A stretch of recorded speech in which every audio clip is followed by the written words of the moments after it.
Bonjour tout le monde, aujourd'hui on va parler un petit peu de Evil Dead Rise.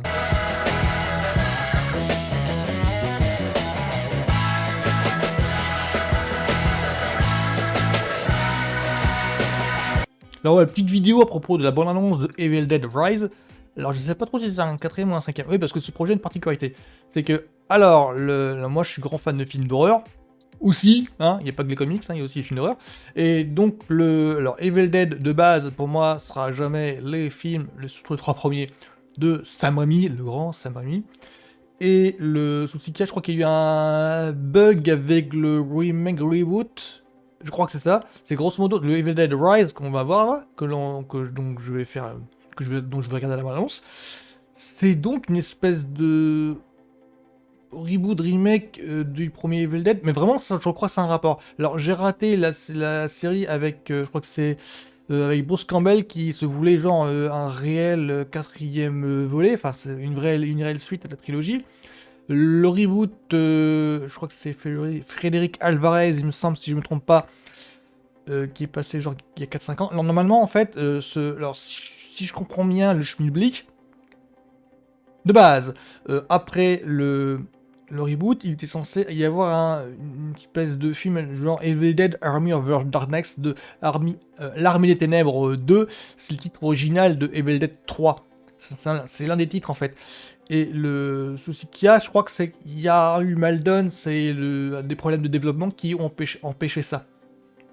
Du coup, on se tape maintenant un espèce de remake, reboot de plus. Donc là, je vais regarder la bonne annonce et je vais faire un petit mot ensuite. Mais vraiment, ce projet m'intrigue parce que on dirait que c'est un truc un petit peu bâtard. Genre, on veut exploiter la franchise, mais on sait pas trop en quelle direction prendre. Enfin, dans les annonces que j'ai eues, ça donne un petit peu cet effet-là. Parce que du coup, ce truc est tombé sans crier gare.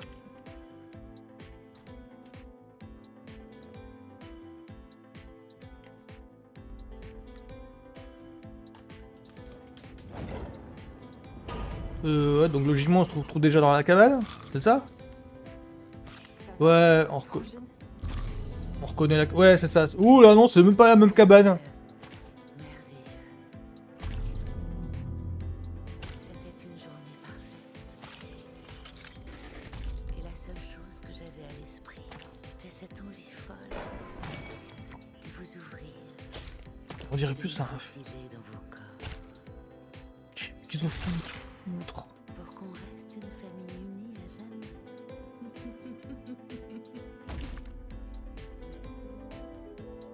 Qu'est-ce qu'ils ont foutu? Bah, on dirait un film d'horreur lambda là. Qu'est-ce que c'est, Danny? Je l'ai trouvé.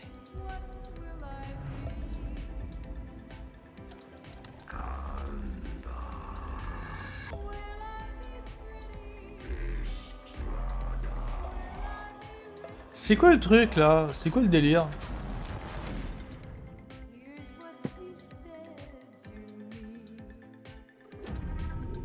Ouvre-moi la porte. T'as pas l'air bien du tout, maman. Un gros câlin de ta part arrangera tout, ma chérie.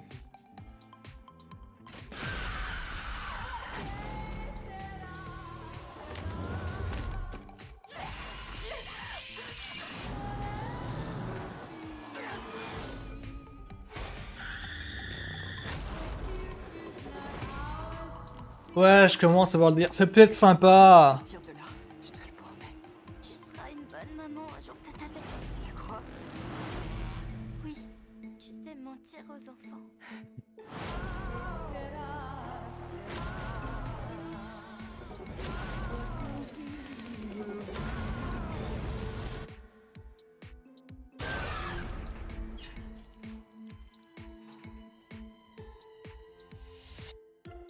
Maman, Maman nourrit les asticots.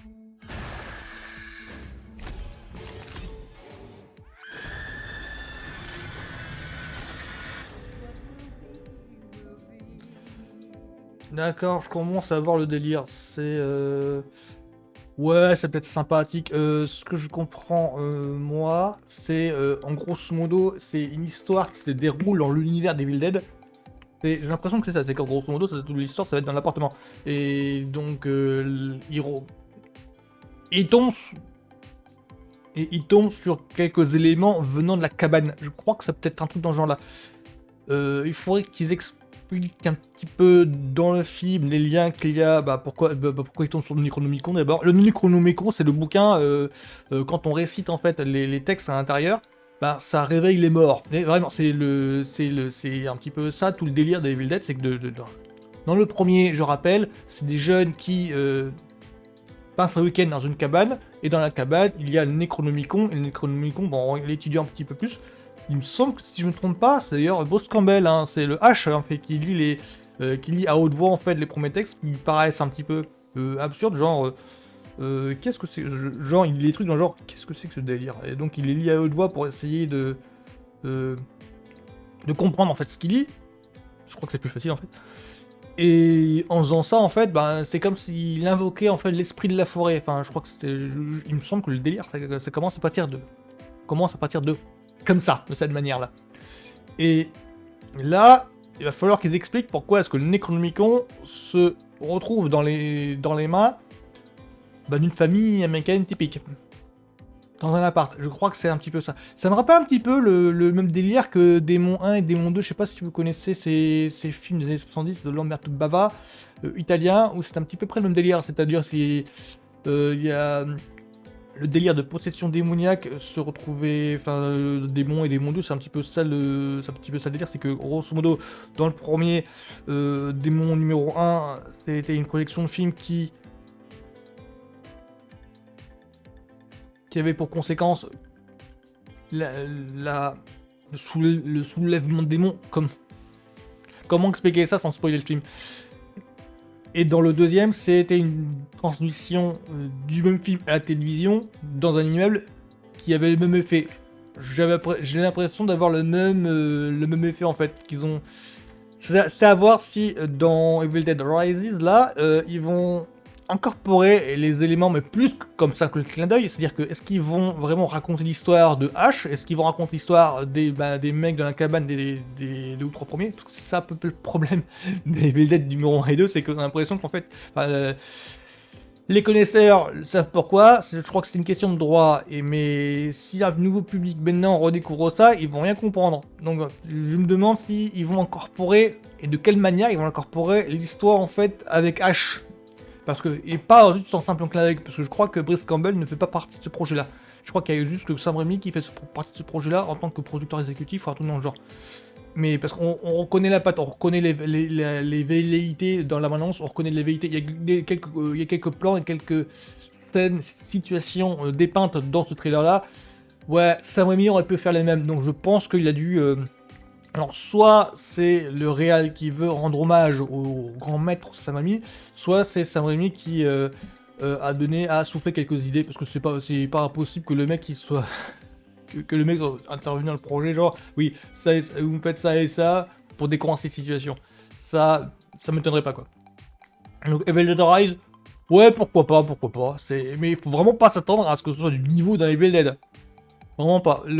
Pour moi, je répète, le reboot remake qui est passé, je crois que c'était en 2017, il me semble, enfin un truc dans ce genre-là. En tout cas, le dernier, en fait, qui se voulait un remake, je l'ai pas trouvé mauvais, loin de là. Mais vraiment, j'ai pas compris pourquoi il y avait tant de haine autour de ce film. Pour moi, c'était un film d'horreur, tout ce qui est plus potable, tout ce qui est plus correct, d'or comme il faut, donc c'est bien dans l'esprit, ça retrouvait assez bien l'esprit des 2 premiers. Ça se voulait un film d'horreur un petit peu premier degré, et ça m'a plu.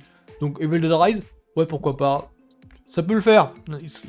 Là pour le moment, dans la moyenne. Donc pour moi, Evil Dead Rise, c'est peut-être sympa. Chose tout le monde, à la semaine prochaine.